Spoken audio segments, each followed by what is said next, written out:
Wala na ho bang natitira sa labas? Pwede ho bang pakitawag na po yung mga kababaihan upang ating pong islat ang upuan dito sa harap nang wala po tayong mamiss sa ating mga sasabihin.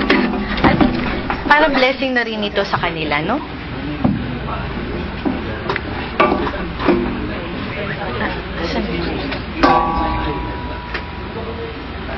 Ano ito?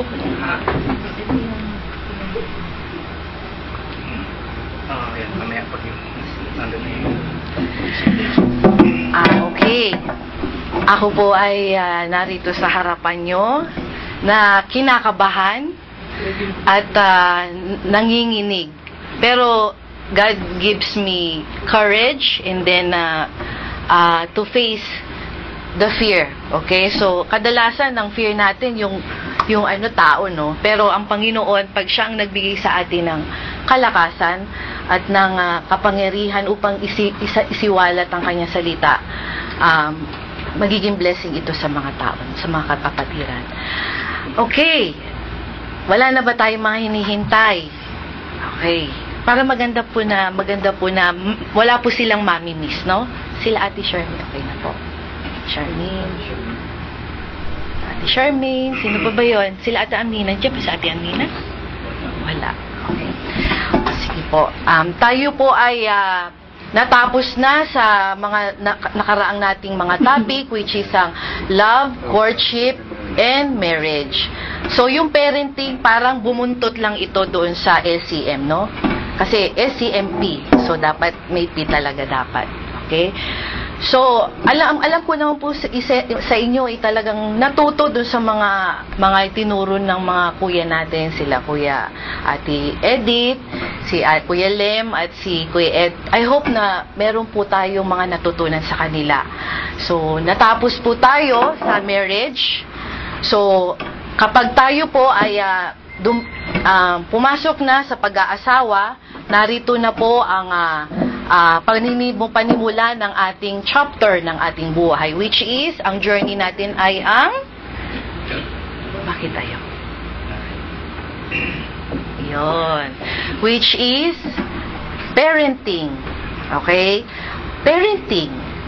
Sino po ba ang may mga anak na po dito sa Pilipinas na naiwan? Pakitaas po ang mga kamay. Okay. Okay. Ayan. Yan, dapat kailangan tayo ay very proud sa ating mga anak at tayo ay very proud kasi sarili nating dugo yan, ano? At kailangan talaga, ito, may anak ako. Ilan ba ang anak nyo? Ako, 3. Ako, 4. Okay, so, masaya at masarap na magkaroon tayo ng mga anak, no? So, parenting po ang ating topic na ito ngayon. Okay? So, nakailalim po dito ay ang ayun, naku, nagkamali. Yan. So, ano pong nakikita natin sa larawan na iyan? Okay? Kuya, ano nakikita mo? Hawak kamay. Hawak kamay. Sino ni sa ilalim? Anak. Okay. Yun na sa itaas. Ang tatay. So, parang maisa sa larawan din natin ang Panginoon at ang kanyang anak, tayo yan, ano? So, ang tatay o ang nanay na nasa kataas, yung kamay, tapos yung anak nasa baba. So, parenting. So, parang buklod. Parang nakahawak na ganyan, ano? Ay, bumalik ako. Ayan. So, nakapaibabaw po ang parenting ay ang parental responsibilities. Okay, so sa Tagalog, akin pong itatagalog ang parental responsibilities. Ang ibig sabihin po niyan ay responsibilidad ng mga magulang. Okay? Responsibilidad nating mga magulang. Okay, ang ibig, so akin pong naman tayo. Ayan. Bago po muna tayo pumalaot sa ating topic, no? Magbibigay po muna ako ng ating objective po sa parenting. Una po, yung pong magiging topic natin, no? Sabi po ay, for the audience to know and understand the importance of the following. So, number 1, Ano kaya yun? What is the importance of parents? Okay, itatakil po natin yon. Okay, number 2 po. What are the privileges of being parents? Number 3, what is the unique challenge of parenting at this point in history? So, tayo po ay nasa generation na ngayon, ating ipapaliwanag po yan. Okay? At what are the biblical responsibilities of parents? Number 5, what happens when parents fail to take their responsibility? So, makikita natin dito yung failure ba ang parents o successful? Okay? Yan po yung pag-aaralan natin dyan. Okay? So, okay lang po kayo? Okay. So, akin pong i-define yung mga parenting, no? Ayan. Parental. Relating to persons which is a parent or parent. So, alam po natin na ang parental ay ibig sabihin ng tao po ito. Which is the father or the mother. So, yung po yung tinutukoy dyan. So, si kuya, tatay, si nanay, yung asawa niya, so yung po yung parental. So, nakapalugtog po dito, which is yung parents, no?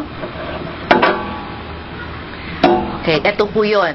Pag sinabi naman pong magulang o parent, hindi po yung nangdadaya ang magulang. Kasi kadalasan yun ang parent, ang magulang. Okay? Parent, caregiver of the offspring in their own species, caretaker of a child.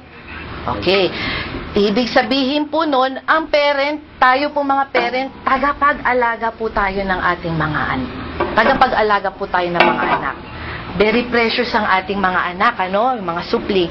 Kung tayo ay may, ilan ba ang anak ni kuya? 3. Ilan bang anak ni ate? 4. Yung iba sa kanila, 10. Okay. Kadalasan kung makikita natin, doon sa mga remote areas, no? Kung sino pa yung talagang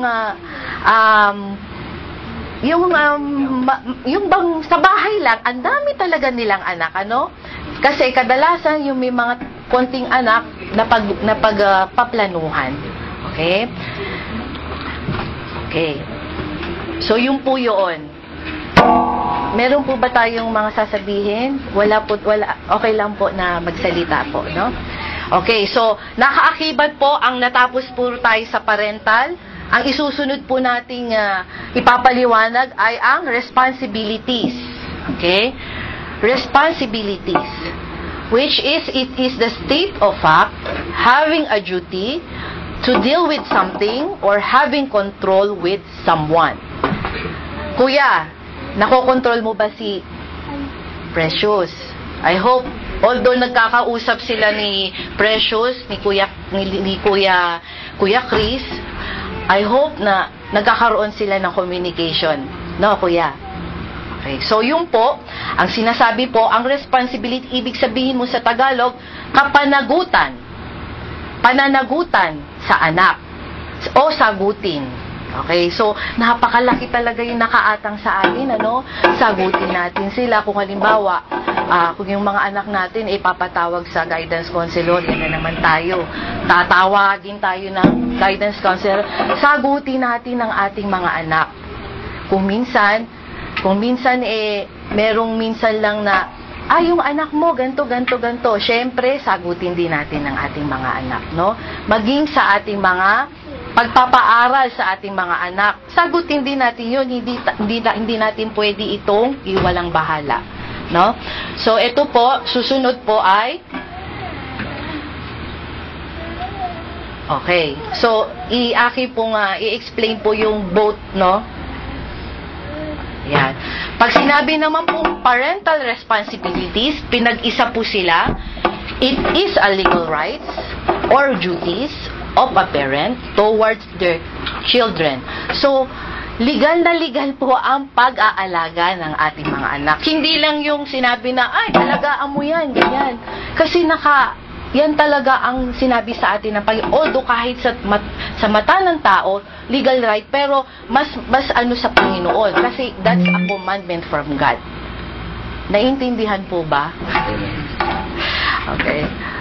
So, yun po yun.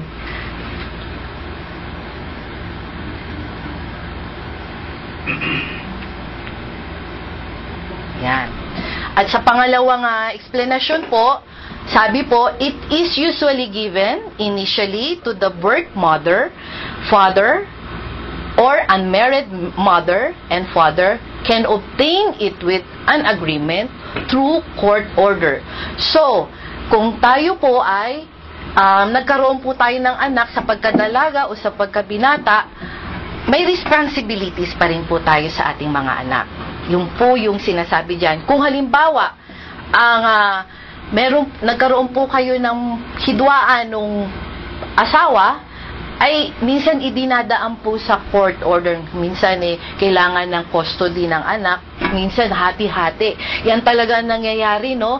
Kapag sa mga court, no? Minsan hati ang mangyayari ang custody. Kunyari, yung si nanay, sa kanya na muna 2 months yung anak. Tapos, minsan, yung tatay, pwede lang kunin at ipasyal. Yun talaga. So, parang merong mga pag-uusap tungkol sa court order, sa custody ng mga anak. So, yun po yung sinasabi doon, no? Okay? At mahirap ba magpapagpalaki ng anak? Kuya? Kusang lumalaki. Kusang lumalaki? Diba? Parang mahirap talaga, no? Baby pa lang. Oo. Ngayon, sasabihin ko rin yung sinasabi ng biological parent. Pag sinabing biological parent, ako ang nagluwal sa aking anak. Ibig sabihin nun. Kasi meron minsan na nag-a-adopt. Okay? Minsan hindi nagkaanak. Hindi sila pinalad ng Panginoon na magkaroon ng anak, isinasagawa nila, honey, kailangan na natin magkaanak, although tayo ay 45 years old na. Hindi sila pinagpala, no? So, ang nangyayari, ang mag-asawa, nag-iisip. Nag-iisip sila para mag-adapt sila ng kanilang anak. So, ibang portion din po yun. Nag-a-adapt sila ng anak. Pag sinabing biological, nanganak na ang nanay, true, ayan, yan ang sinasabi ko. Sorry to say po, na nag-usap kami ni Ate Janet, on the way delivery po siya, kaya sabi niya, ate, nilabasan na ako ng dugo. So, sabi ko, tama ka dito sa tinuturo ko. So, ganun po, kung ang babae o ang lalaki ay nanganak, through birthing, siya po ay biological parent. Okay? Hindi naman nanganganak ang lalaki, no? Nanggaling lang sa kanya ang similya para ipunla dun sa asawang babae, no? Kaya nagkakaroon tayo ng anak. So, yung po yun. Ayan. Naparami na po ba? Ayan. Ayan. Parenting. Bumalik ba ako? Ayan. Okay. So, sa parenting na po tayo. Ano bang ibig sabihin ng parenting?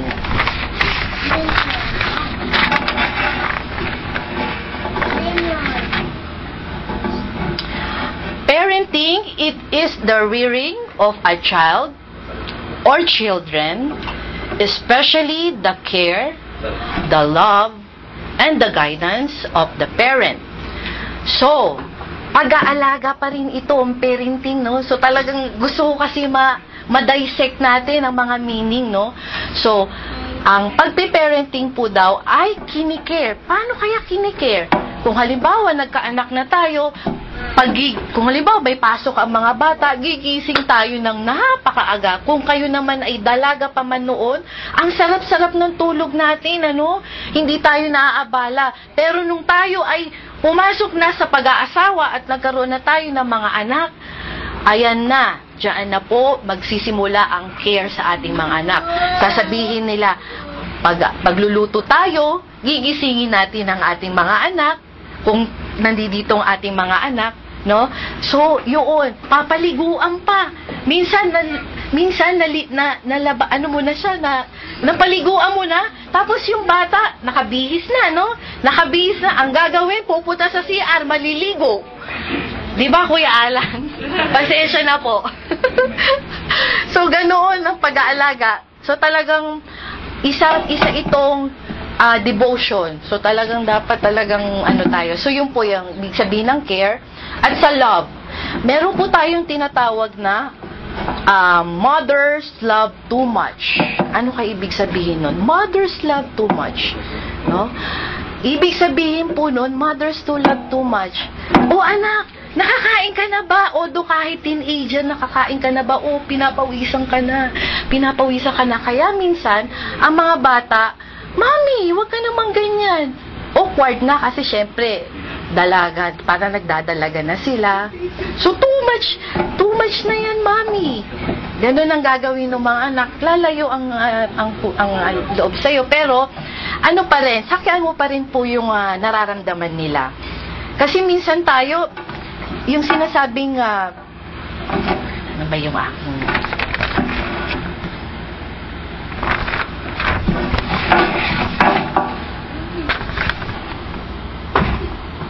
So, yun po yung love, kaya minsan, kung maaalala nyo, minsan may kasama po tayo dito, love. Alam niyo na po yun kung sino yun, ano?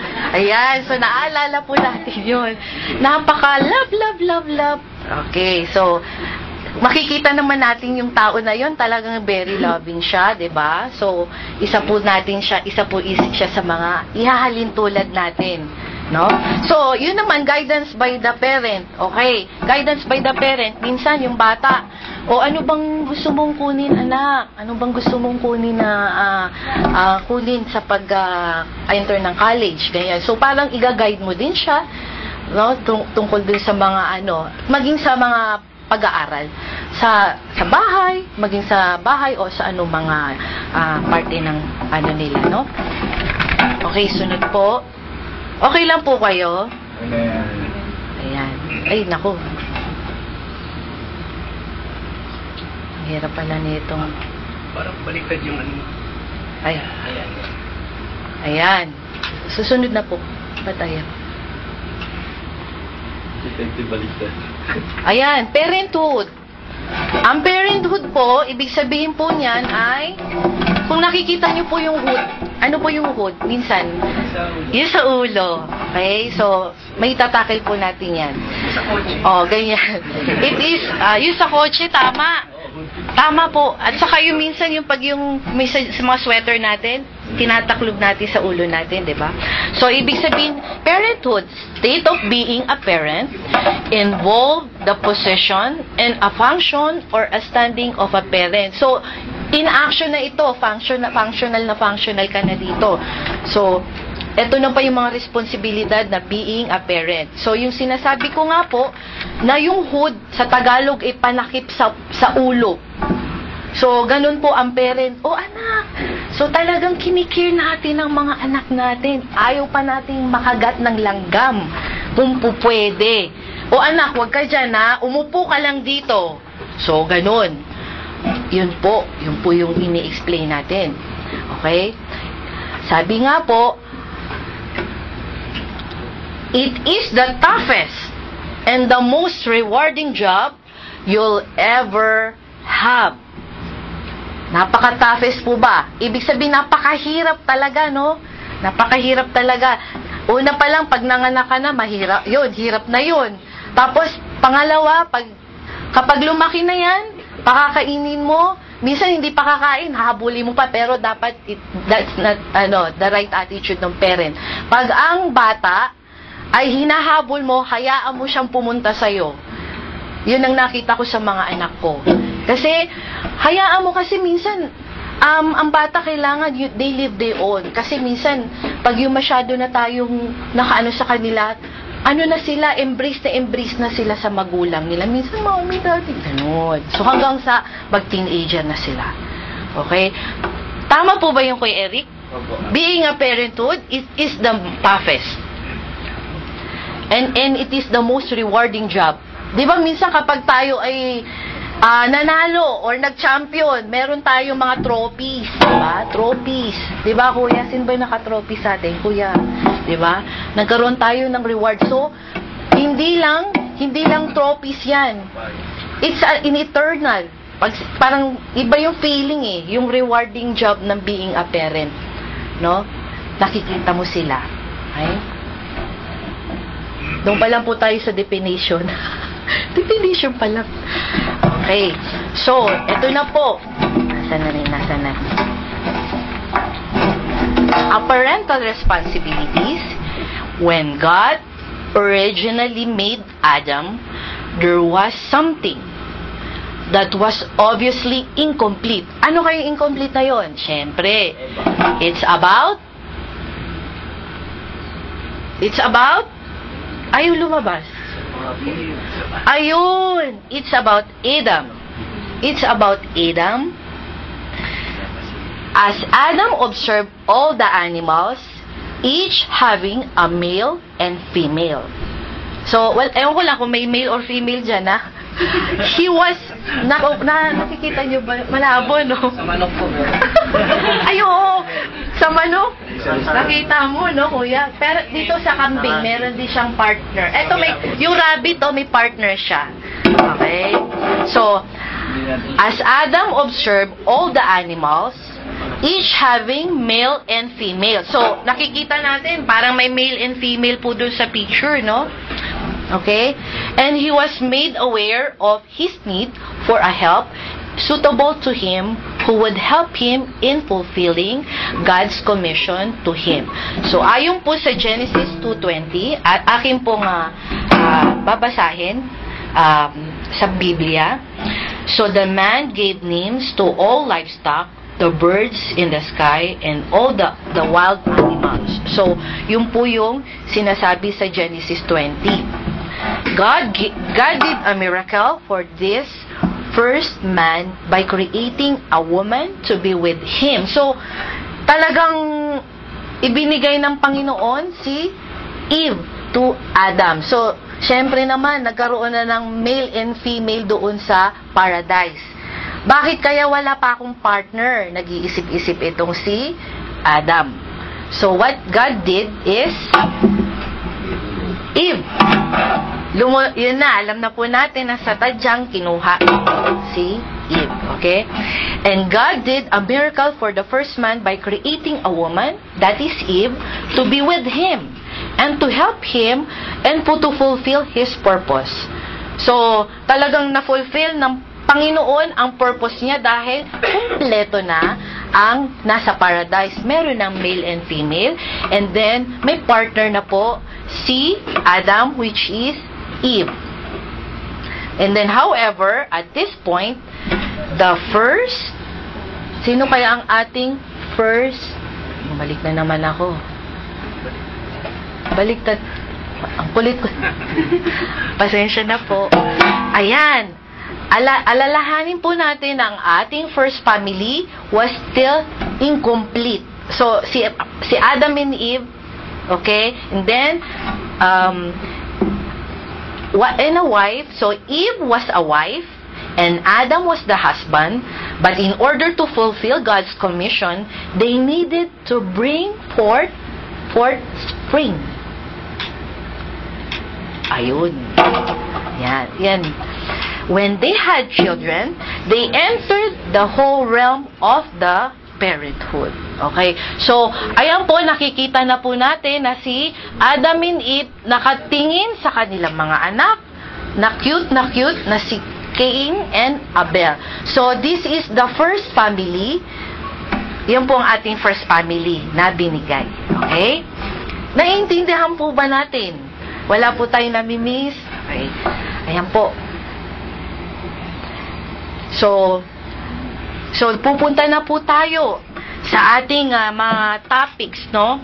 So, ating pong tatanungin, what is the importance of parents? Siguro, isipin po kaya natin ngayon, wag po muna nating bakit kaya napaka-importante ang magulang? Bakit kaya napaka-importante ng magulang?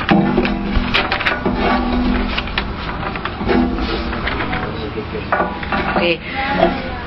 Sabi nga po pala dito na, eto po, nakapaloob dito, are the vessels through whom God desires to promote His eternal purpose in each family. So, sabi po sa verse Genesis 1:26, akin pong babasahin sa inyo ng ating pong maliwanagan ang sabi dito sa tekstong ito.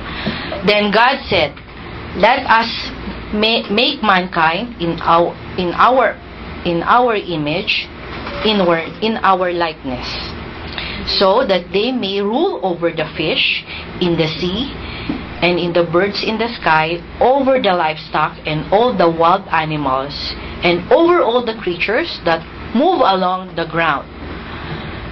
And so God created mankind in His own image, in the image of God, He created them. Male and female, He created them. So, ating pa rin pong re-repasuhin yung mga sinasabi. At least, doon pa rin po tayo sa Word of God. God blessed them and said to them, be fruitful, and increase in number. Fill the earth and subdue it. Rule over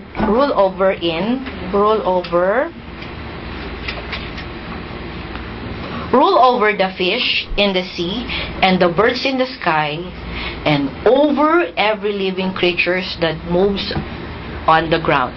So, sabi po dito, ang isang magulang daw ay isang sisidlan. Vessel po. Tinignan ko kasi yung ibig sabihin ng vessel, sisidlan, lalagyanan. Doon po, isa pong lalagyanan through whom God desires to promote His eternal purpose. So, tayo po ay nilagay sa isang sisidlan para po tayo ang magbigay ng sa ating mga anak, no? Yung po yung ibig sabihin nun. At sabi po, nakapaloob po dito, sabi po ay, ayan, bago po man tayo sumunod-sunod dun sa mga sasabihin ko, meron po tayong 6 commandments na ibinibigay ng Panginoon, 'di ba? 1 to 10, 'di ba? Alam na po natin 'yon, no? Ang 6 commandments sabi ay honor thy father and thy mother. So, kung nakikita po natin ang ating picture doon, may family, pero yung nasa baba po, may son and grandparents. Okay? And yung may children. So, nakikita po natin doon ang pag-o-honor sa ating mga parents. Okay? So, ayan.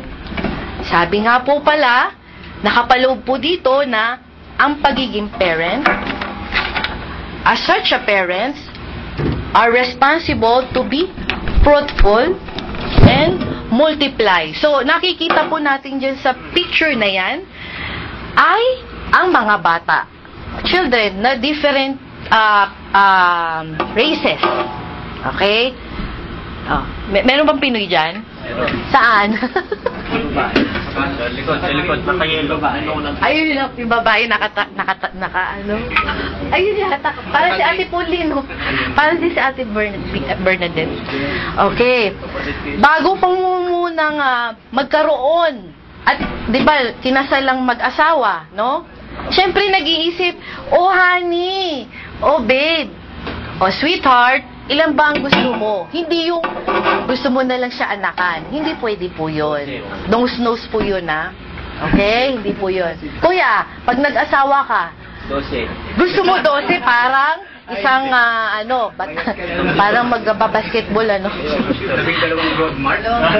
Ay, puro mga road mark. Kuya, more road mark. Okay. So, pinagpaplanuhan po natin ang ating pag-aasawa. Minsan, 1, 2, 3, 4, 5, 6, 7, hanggang 10. Depende po yun sa mag-asawa. Okay? So, yun po yun. Ayan. Susunod po, iyan. Ay, bumalik na naman ako. Okay. Sabi po, napaka-importante po daw ng pagiging magulang, godly parents, na dapat ay parents are to aid in the production of godly character and maturity in family members. Ano po ang nakikita natin sa picture? Ayan, family. Ang sarap ng family kayo, sabay-sabay kayo magpupuri sa Panginoon, 'di ba? Okay, so napakasarap. Minsan kasi pag yung minsan na minsan pag yung tatay ay naiwan sa bahay, na yung babae, yung asawang babae, yung mga anak, kasama niya yung mga anak, maganda rin pa rin talaga na sabay-sabay silang magpupuri sa Panginoon. Yun po ang itinuturo dito, no? Ang sabi po, minsan din, yung mga worldly, okay. Meron po ba tayong mga inputs, kuya? Wala ko yung sasabihin. Naintindihan naman po. Ano po? Yan pumapasok yung kung anong ginagawa ng bata. Ay, ng matanda, ay nagiging tama sa mata ng bata. Opo, so, dapat, sa bahay pala, maging maingat na tayo sa mga ginagawa natin or para yun yung nakikita ng bata, yun ang makakalakihan. Opo, tama po. Kung ano yung puno siyang bunga. Opo. Tama po si Kuya Arman kasi minsan sa bahay nakikita ng mga bata, ay, gagayahin ko yung tatay, nanay ko kasi ganito siya di ba? 'Di ba? Minsan ganun tayo, kaya minsan pag yung may mga peer groups yung mga anak natin sa labas, kunyari naglalaro sila, ay, gagayahin ko ang tatay ko kasi bakit wala? Ayun, malakas uminom ng tubig. Ayun. Yan. Gagayahin ko ang tatay ko. Yung mga ganun ba? Okay? Ayun. Okay. So, parang hindi talaga, talagang nasa maging maingat niya sa bilang magulang sa ginagawa natin para hindi all din yung pa makikita sa bata yun pero paglaki nakatanim na yun sa bata yun kasi nakikita pwede naman tsaka paano mo sasaway niya naman sa pag-aaral natin dati, paano mo ituturo yung isang bagay kung sa'yo mismo hindi nakikita ng bata. Tama. Yung sa picture na yan, Opo. diba makikita ko parang pupunta silang church, parang ito yung nagre-remind sa atin yung actually si Paul, nasubaybay niya kasi yung paglaki ni Timothy. Parang nakita niya yung kahalagahan nung ipinapasa yung faith. Kaya nung na-observe niya kay sa grandmother niya sa mother niya si Eunice, na hanggang sa paglaki yung paglaki ni Timothy, doon niya nakuha yung faith. Tama po yan. Tama. Kasi kadalasan sa mga bata, minsan, kung nagiging palasimba si daddy o mommy, tara, magsimba na rin tayo, mommy, daddy. So, minsan sila pa yung magyayaya sa'yo. Yun, kasi parang routine na sa kanila Mami, church tayo, FH. Kasi kadalasan, yun ang FH tayo, mami, ganoon. Mami, daddy. So, nakatanim na po talaga sa isip ng mga bata na talagang yun na yung talaga. Kasi nakita sa magulang. Okay? First school kasi ng mga bata yung tahanan. Yun ang first school talaga yung bahay. Tama. Tama po yun. So doon na po tayo sa susunod. Ayan.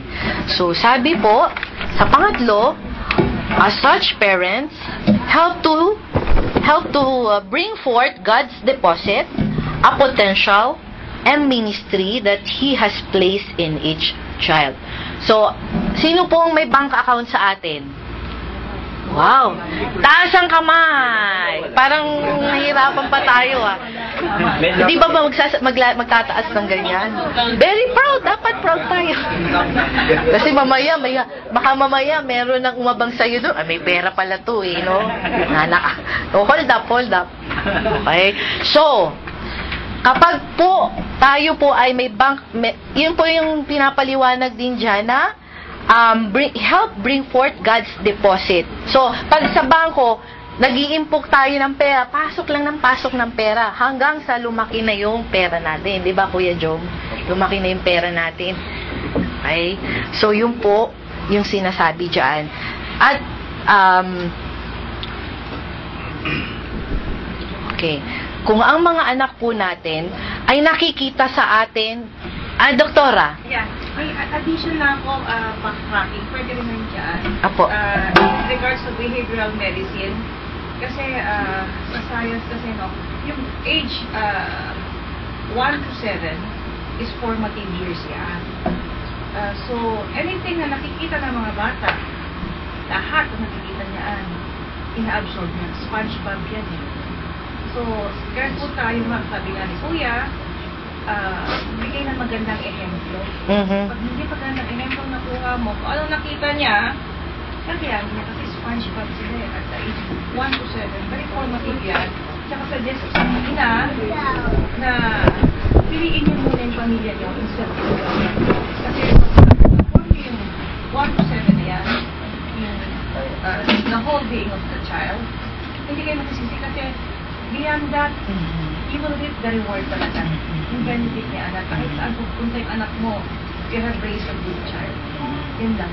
Opo, tama po yung sinabi ni ni Dr. Noemi. Kadalasan, yung bang pag yung magulang umalis kung kadalasan po tayo mga OFW tayo, no, kung ang magulang umalis at the age yung edad nung anak, parang yung mami pinanganak lang sa Pinas yung baby, minsan nagkakaproblema talaga. Kadalasan kung sino talaga yung malapit dun sa bata, yun ang minsan na kung ano yung sinasabi noon, talagang pinapanigan nito. Kaya kadalasan, pag ganyan na, nakauwi ka na at yung anak mo ay teenager na o mga grade 6 na, parang ang hirap mo ng pasunurin. Yun minsan talaga ang napakahirap po sa trabaho pag kayo ay OFW. Kaya minsan, kaya kami, doon po sa posisyon po namin na talagang gusto talaga namin na kami po ang magpalaki sa aming mga anak. Ayaw talaga namin na iba kasi mag-iiba talagang ugali nila. Kasi minsan, hindi mo na mapuputulan ng sungay ng mga yan. Yun ang problema po niya dyan, ano?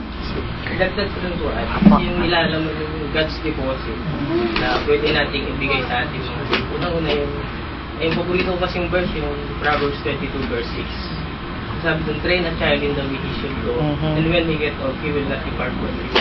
Sabi sa Tagalog, turuan mo ng tama yung bata. May yung mga bagay na hindi niya makakalimutan. Doon kasi sa sa mga nakaraang mensahe na sa panahon natin ngayon, kahit malayo kayo sa ating mga anak sa Pilipinas, madali na yung komunikasyon Dapat walang magiging dahilan para yung loob ng bata lumayo sa kanyang anak. Kasi ako personally na ko po, kahit na ako nandito, may communication. Ako yung Tama po. disiplina sa kay Precious. Kumbaga hindi imposible na kumbaga malaki yung pananagutan ng magulang na may iwan sa Pilipinas para hindi lumayo. At na-experience ko rin mismo, dumating 2 years na hindi kami nag-alaga kay Precious. Pero hindi nawala yung pangmamahal ng aming anak. Kasi maraming paraan ang naalala ko nun yung sabi ng mga kapatiran na anything na ibibigay mo sa anak mo, ipaalam mo. Galing ito kay Kaya minsan galing sa kapitbahay, thank you daddy, thank you mommy. Pero makikita mo yung resulta na nung umuwi si Ate Rose na nag-for good na, nandun yung pagka-miss ni Dave. Talagang hindi lumayo. So yun yung mahalaga na bata pa lamang siya, natitrain mo siya, na ipapakita mo yung pagmamahal, hindi reason na lumayo yung loob kahit malayo, kahit lalo. Tama. Dati dagdag ko rin sa kanya kasi na-experience ko rin yung 3 bata na iwan sa akin. Hindi pa ako Kristiyano na pero hindi ko pinakalimutan na binabanggit lagi ang paghihirap ng mama nila kaya malayo sa akin. Kaya kahit dumating si Ate Ellen, close pa rin yung mga bata sa kanya. Kumbaga hindi nalayuan loob dahil hindi nila kasi attach pa rin. Telephone lang dati ang tawag nun landline lang para makausap ni si Leslie pa nung pa dati. Sa telephone lang makukontak. So dapat ganun din ang mga asawa natin na naiwan. Paalalahanan natin na mababanggit lagi yung mga malayo sa kanila. Babanggitin yung paghihirap, yung ginagawa ng nanay or tatay, kaya malayo sa atin. Para yung bata hindi rin yung malayo. Okay. Tama po yun, no? Tama po yung sinabi ni Kuya Arman na even yung bang communication natin, wag po natin puputulin ang communication natin. Although minsan yung mga anak natin, anak, kamusta ka na? Ikaw tatawag sa kanila. kamustahin mo, o kamusta naman ang school mo, ganyan. Although kahit na sinasabi ng parent ni Kuya Arman kay Ate Ellen, o yung mga anak-anak, ganito, maganda pa rin ang communication between ng nanay o tatay, ng anak to parent, no? Ano po, Kuya? Christians kasi, Apo. Christians words, na fathers don't provoke. Do not provoke Your children in wrath. Tapos, sabi niya, but bring them in discipline and instruction to the Lord. Yung kasing sinasabi ng communication, communication sa mga anak, provoking pa rin yan. Eh, parang magkakaroon sila ng presente. Kung i-instruct mo na sila, maganda talaga pag in-instill niya sa kanya instruction from Lord, talagang kakapit siya in the latter days of their lives. Kakapit sila sa ating Panginoon. Ayun. Ayan. Tama po yun. O, kung nakikita nyo po sa picture, kung ang parents ay laging nananalangin. Kaya minsan nakita ko din sa mga anak namin, no, na, Mami, pray na tayo. Nakakagulat. O kaya pagkakain kami, si Tim talagang pray talaga. Amen. Ganun siya. So, nakakatuwang isipin na yung mga diniposit natin, nakita dun sa atin ng mga anak, na-i-apply nila sa kanilang buhay, no? So, sunod po tayo. Ayan na naman ako, nagkakamali. Ayan. Number 4. As such parents, and to see that their children come to know and experience a true fellowship with God. Okay, so napakagandang example po sa picture na true fellowship with God is sama-sama po tayo nagbabasa ng Biblia.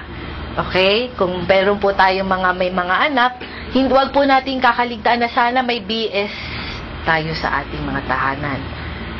Okay? So, napaka-importante yan kasi minsan nagtatanong sila kahit sa mga kids, sa aming kids, no? Doon lang nila nalalaman, ay, ganun pala po yun. So, nagkakaroon sila ng mga kaalaman tungkol sa Biblia, sa mga Bible characters, hindi yung mga wordly, no? Kung mapapansin nyo, at least, kailangan uprooted po ang ating mga anak sa Biblia. No? So, yun po. Bible study at home and teach them at home. Yun po yung sinasabi dyan, ano? At sunod po.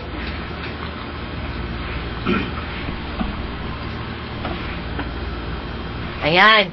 Yan po yung sinasabi ni Kuya Eric kanina, na ang parents are the first teachers.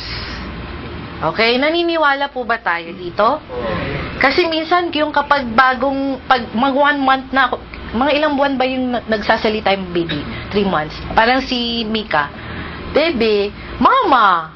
O, syempre, tayo yung nagtuturo sa kanila. So, tayo talaga yung first teacher, no? Mama, Papa. Okay? So, parents are the first teacher. Dagdag ko lang po. Ay, opo. Sige po. Hindi natin pwedeng sabihin doon sa mga anak natin, yan ba ang natutunan mo sa school? Ayun. Diba? Minsan kasi, yan ba pag may nagawa yung anak natin, yan ba ang natutunan mo sa school? Kung ibalik yan, ano naman yung natutunan sa bahay? Kung yun yung sasagot, kung yun yung itatanong sa iyo ng anak, parang ouch. Ouch. Kaya mahalaga kasi tulad noon, magre-reflect kasi tulad ng sinabi ni Kuya Arman. Magre-reflect dun sa ugali ng bata. Ano yung ugali niya sa school? Kasi kung ano yung naituro sa bahay, yun yung madadala niya sa eskwelahan. Napakahalaga talaga na sa bahay pa lamang. Na-train mo na yung bata. Alam po pala pag kasi sabihin natin sa mundo rin naman, meron kasi mga pastor, pero yung mga anak nila paglaki, puro pasaway din, may mga pasaway. Oo. Yung ganyang character din talaga ang tao. Hindi mo mali ang bata hanggat nasa pader mo. Responsibility talaga ng mga magulang to teach them. Kaya ganun kahirap yung sinabi toughest responsibility ng isang. Kasi kumbaga anak na ng pastor, nandun na yung gabay, pero may ganun pa. Ay, how much more kung walang gabay? Di lalo na. Kaya napakahalaga talaga na yung tutok talaga. Okay naman sinabi ni Paul, di ba? Sabi ni Paul, especially sa mga leaders, how can you lead God's flock kung sariling pamilya hindi mo kayang i-lead ng tama? Isa sa prerequisite ng pagiging leader, you know how to lead your family. Alam ko, marami simbahan hindi tinitingnan yun, pero dapat tinitingnan yun. Tingnan mo muna kung paano niyang pinapangunahan ang pamilya niya. Kung efficiently, in a very godly way, then consider mo maging leader ng simbahan. Kasi kung hindi, it will really reflect. Hindi siya magiging useful. Yung kanyang supposedly dapat gawin, hindi niya nagagawa. Simply because, ang sariling pamilya, hindi mo kayang pangunahan, paano mapapangunahan ng maraming pamilyang ito sa loob ng simbahan? Okay, yun po yung sinasabi sa parents are the first teacher. Yan. So, meron pa po ba tayong mga inputs? So, tama po yung sinabi nila, kuya, no? Kailangan, huwag na po tayong gano'n sa ating mga anak, no? So, susunod po, nakapalo pa rin po sa, tatapos po tayo sa A, no? Yung sabi, parents are the vessels through whom God desires to promote His eternal purpose. Yun yung A, no? So, sabi na po tayo, parents are the mediators of God's covenant to the family. Ano bang ibig sabihin ng mediators? Akin na namang sinaliksik, no? Ang ibig sabihin ng mediators ay tagapamagitan. Tagapamagitan. Sabi po, sa pagtatayo ng sariling tahanan, ay dinisenyo ng Diyos upang makatanggap ng special na regalo. Yan. Special na regalo. At ang regalo na yun ay ang ating mga anak. Okay. So, sabi po sa verse Ephesians 6 verse 1, children, obey your parents in the Lord. So, as a representative, tayong pong mga magulang, for this is just and right. So, talagang pautos yun. Pautos. Opo. Yun. Kung kulang na lang, yes sir, yes sir. And sa Exodus 12:3 po, speak to all the congregation of Israel, saying on the 10th of this month, every man shall take for himself a lamb, according to the house of his father, a lamb of a household. Okay? So, sabi po, it is a privilege. Okay?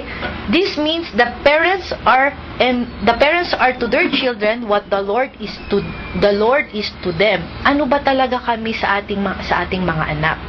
Children will often form the view of God based on what they see to their parents. Kung tayo ay masaya, anak, ganyan, caring tayo sa ating mga anak, ganun din ang mga anak natin. Kaya minsan nakikita, kunyari, caring tayo sa ating mga anak, ganun din sila. So, nasasalamin ito, no? Yung po yung ibig sabihin. Andyan ang ating, katulad niya ng ibig sabihin, okay? Huwag po muna tayo dyan.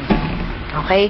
So, yung pong konsepto po dito na sinuturo, parents are the mediators of God's covenant to the family members. So, tayo po ay tagapamagitan. Ibig sabihin ng covenant po ay it is an agreement. So, talagang agreement po or contract or a commitment. Ito po yung ibig sabihin ng covenant. Or a promise or a pledge or a bond. So, talagang covenant, covenant, agreement, it's a God's covenant. So, yun po yung ibig sabihin nun. Apo. So, magdagdag dun sa parents are the mediators of God's covenant. Apo. Kasi nakapag-aralan na natin ng ilang beses na hindi lang father, pero let's say, yung father kasi yung pinaka-spiritual head ng kada pamilya. Apo. Hindi ka naging father para lamang taga-supply ka ng financial needs ng pamilya. Pero most of all, most importantly, ang bawat ama ng tahanan ng nagsisilbing spiritual head ng family. Halimbawa natin, Abraham, Isaac, Jacob, lahat ng yan, lahat ng Bible characters, hindi lang sila naging tagapagtanggol, hindi lang sila naging tagapag-supply ng needs ng family, most of all yung spiritual need. At yung pong mediator thing na tinatawag, kasi merong ipinasang katuruan ng Panginoon, merong ipinasang faith sa fathers. At yung mga yan, ipinasa nila sa mga anak nila. No? Kumbaga, sabi nga ni Kuya Kusina, kasama dun sa ituturong sa bawat habang malikan, yung faith. Keep the faith. Kaya, napakasakit mga kapatid kung sakaling dumating ang time. Kristiyanong pamilya kayo, tapos darating ang time, yung mismong anak mo mag-aasawa nang hindi ka isa sa pananampalataya. Kung talagang ikaw seryoso ka dun sa ito pinag-aralan natin, masakit sa dibdib yun. Napakasakit sa dibdib. Yes, we know, hindi natin hawak ang puso't isip ng mga bata. But then again, napakahirap. Siguro kung kayo yung tipong smorgasbord religion na kayo meron kasi sa bahay, may Buddhist kayo dyan, may Hindu kayo dyan, may born again kayo, may Catholic kayo sa tahanan, walang problema dun eh. Pero kung katulad kanila Abraham, Isaac and Jacob, like us, no, talagang sinakaluluwa natin yung ating religion or belief. Kapag merong isa sa pamilya, nag-asawa ng labas sa pananampalataya, mahirap yung kapatid. Mararamdaman mo yung napakalaking bato na meron sa puso mo. But then again, alam mo, hindi mo kayang talian yung anak mo, diba? So of course, the most that we can do is to pray. Knowing that God knows what He's doing. At meron siyang ginagawa dito doon. So yung keeping the faith, yun yung kasing covenant eh. Ikaw mediator, ikaw ang tatay, ipasa mo sa pamilya mo yung mga salita ko. Ipinapasa yun. So ulitin ko po sa lahat ng mga tatay dito, sa lahat ng magiging tatay, you are the spiritual head of the family. You must realize that. Kung hindi mo yung nagagawa, then you're a failure. Kapag tinatanggap mo ng failure ka, do something about it. Kasi all things are possible sa Panginoon. Start now. Start now. Hindi pa huli ang lahat. Kita ko po yan, kasi binanggit doon, children obey your parents in the Lord, for this is Christ. Kasi doon sa mga mensahe na narinig natin, bago kasi maging mabuting tatay, mga requirements sa pagiging isang mabuting tatay, maging isang mabuting anak ako. Kasi yun yung ano doon eh. Bakit nabanggit yung Ephesians 6 verse 1? Para sa anak yun eh. So requirement yun, bago ka maging isang mabuting tatay, ipakita mo yung maging isang mabuting anak. Marami kasi yun eh. I think 4 yun. Maging isang mabuting tao, maging isang mabuting mamamayan, maging isang mabuting anak, at doon palang papasok yung pagiging isang mabuting tatay na Kristiyano. Tatay or nanay. Amen. Kuya. Saka yun din yung grace ng Panginoon kasi maraming mga anak din na talagang pasaway at pinagmulan nila ay pasaway na magulang. Pero because of God's grace and mercy, they become better and great fathers. Na kung saan because of the spirit na na-enjoy sa kanila because they received Jesus Christ as their Lord and Savior, they start from them na yung curse nawawala at because of the faith na nasa kanila through the studies, nag-a-appear yung pag-obey sa parent na sila na mag-umpisa kung paano tuturo sa kanilang mga anak. Kasi some of the children talaga hindi talaga 100% na sumusunod sa mga magulang at naging pasaway. Something na hindi kaya. Pero because of God's grace and mercy, they become something na kasi they are very different sa mga ibang tao na kung saan napapraktis po. Case to case basis. Case to case basis. Hindi talagang ayos eh. Sige kuya, unahin natin. Sa amin naman, si nanay dati, lagi ako sinasama Sunday school, kasi meron pang ni Don't Watch pa yung tuwing madaling araw. Tapos sa gabi may prayer meeting sa bahay, may prayer meeting. Ano ba yan nanay? Baka naman magpusta tayo sa langit. Dumating yung araw na gano'n, parang ano ba ito? Lagi na lang ganun. Parang puro na lang pag ganun. Parang sa anak din, yung parang sa side ba namin na. Pero dumating yung panahon na yung sa deposit na yung nanay ko. Oh yun, tama. Na-deposit na pala. Ayoko na magsimba anak. Nangihina na ako, sabi niya. Ano ba itong, parang siya naman, sabi ko nanay, ikaw ang nagturo sa akin, pinapagod mo pa ako dati pag hindi tayo, tapos pagka gusto mo madaling araw ngayon, bakit ka ganyan? Sabi ko, halika, tapos si nanay, pag dati, nagpe-pray lagi yun, sabi ko, halika, pag-pray kita para Ikaw na nagsabi nun. Ako na nagsabi nun. Ayun. Darating yung araw na yung dineposit sa'yo, ikaw naman ang babalik sa magulang mo kasi hindi naman lagi sila yung mainit. Yun ang magandang deposit na na-impart kay Kuya Rodmar.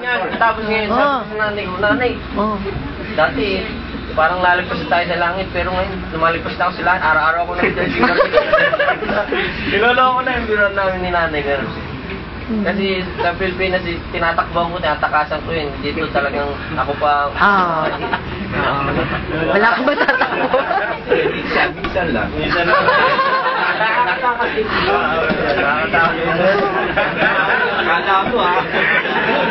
Kala mo ha?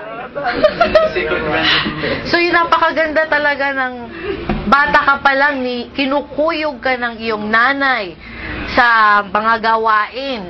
So, nung ikaw naman, siya naman ang nanghina, ikaw naman yung nagyaya sa kanya. Yan ang kagandahan, ano?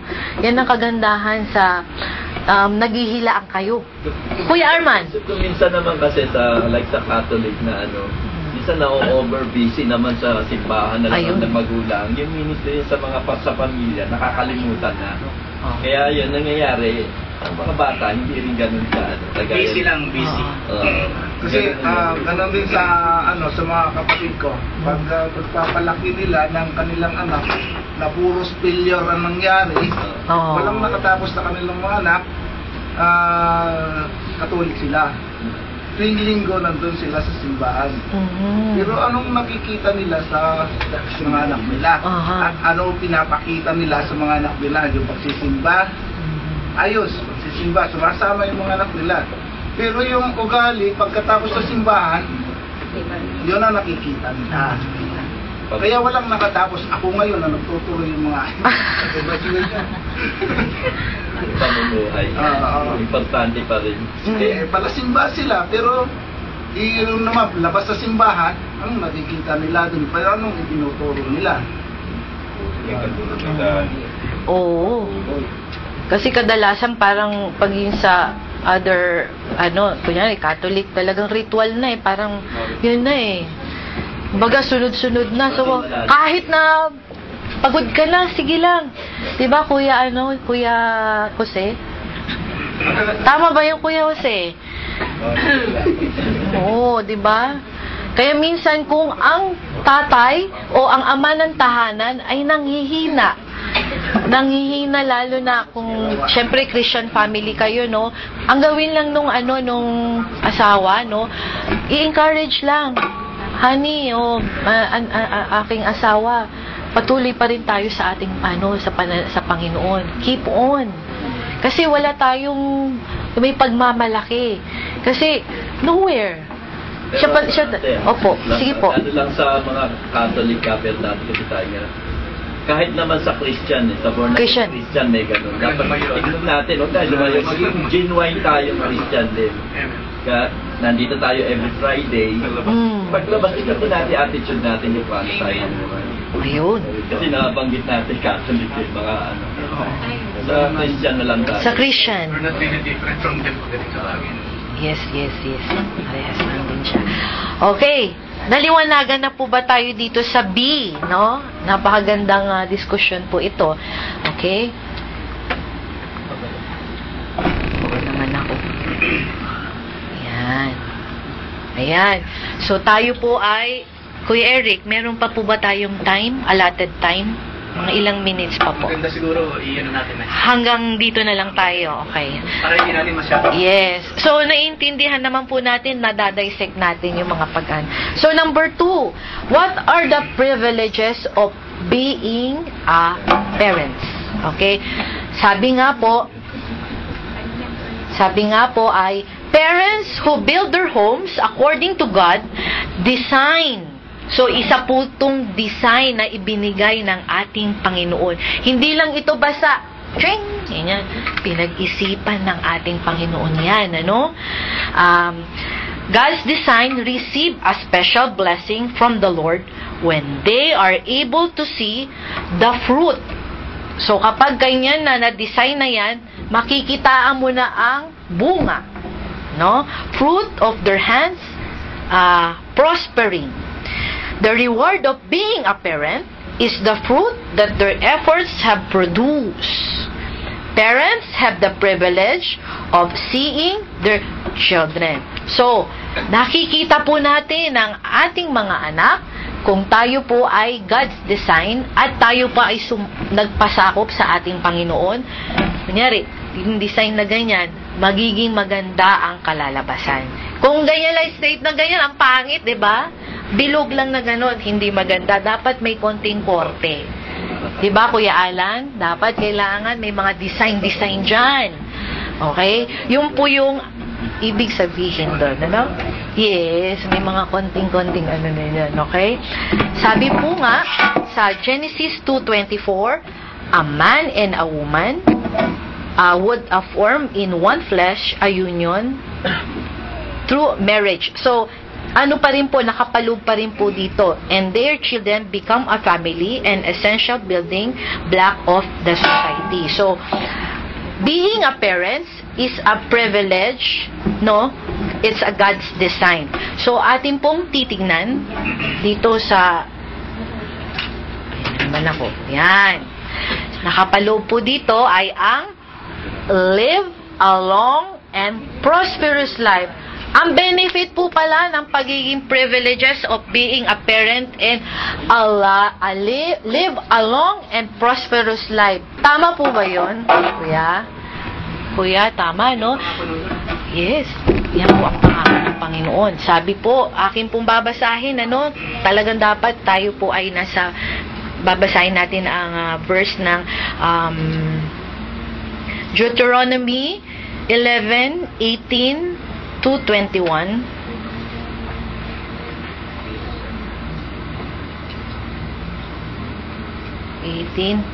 To 21. Basahin ko. Sige po, Kuya. Sabi, Deuteronomy 11:18 to 21, you shall therefore impress these words of mine on your heart and on your soul, and you shall bind them as a sign on your hand, and they shall be as frontals on your forehead. You shall teach them to your sons, talking of them when you sit in your house, and when you walk along the road, and when you lie down, and when you rise up. You shall write them on the doorposts of your house and on your gates. Why? So that your days and the days of your sons may be multiplied on the land, which the Lord swore to your fathers to give them, as long as the heavens remain above the earth. Yun. So, it is God's covenant na it is a privilege, no, ng magulang. Siyempre, tayo ay napapahaba ang ating buhay, no? Minsan si Lolo, Lola, kikita natin, ilang taon ba yung pinakamatanda ngayon na ano, mga namubuhay na matatanda, no? Yung ages, no? Ano po ba yung mga 80 plus, no, and up, no? Yun na yung, napapanahon ngayon, ano? Pero, sabi nga, kung tayo, yung magandang privileges po ng pagiging parent ay humahaba ang ating buhay. Tama pa po kay Kuya? Kuya? So, naniniwala po tayo doon, no? Kaya nga minsan, wag po nating minsan papasamain ng ating mga loob ng ating mga magulang. Diba? Minsan yun ang kasabihan, ano? Kasi, kaya lalo na pag yung sumama ang loob ni Mami sa akin. So, parang kalahati na lang yung buhay ko. Ganun ba yun? Okay? So, minsan naiisip natin yun, pero kadalasan, yan, sabi nga po, meron po akong sa Bible, no? Sabi, people who live a long life. Doon po sa Bible, akin pong ibabahagi sa inyo yung mga Bible characters, no, na tumagal. Okay, tumagal sa bundong ibabaw, no. Syempre, unang-una na dyan, si Adam. Ilang taon kaya? Sige nga, mag-guess po tayo kung ilang taon. 5,000 years. Okay. Di naman po. Lower than that? Okay, sige, sasabihin ko na kasi we're running of time, no? Si Adam po ay 930 years old nang siya ay namatay. Grabe, no? Samantalang sa panahon na ngayon, no? 81, 82, 100 100 plus pa lang, di ba? Sabi ni Pangulong Duterte, pag 100, binibigyan niya ng award, ng reward, ano? Eh, what more? Ito, 930. Parang, di ba? Okay. So, pangalawa, si Seth, no? Si Seth ay 912 years old. Si Enosh, 905. Parang nandun sila sa bracket ng 900, ano? Pero ngayon, 80 tayo, no? Okay. Si Kenan, 910. Sa Old Testament po to, no? Mahalil, 895. Okay. Magandang po pangalan to, Jared. Kung kayo mo Jared. Siya po ay 962 years old nang namatay. Okay, grabe. Si Methuselah, 969. Methuselah.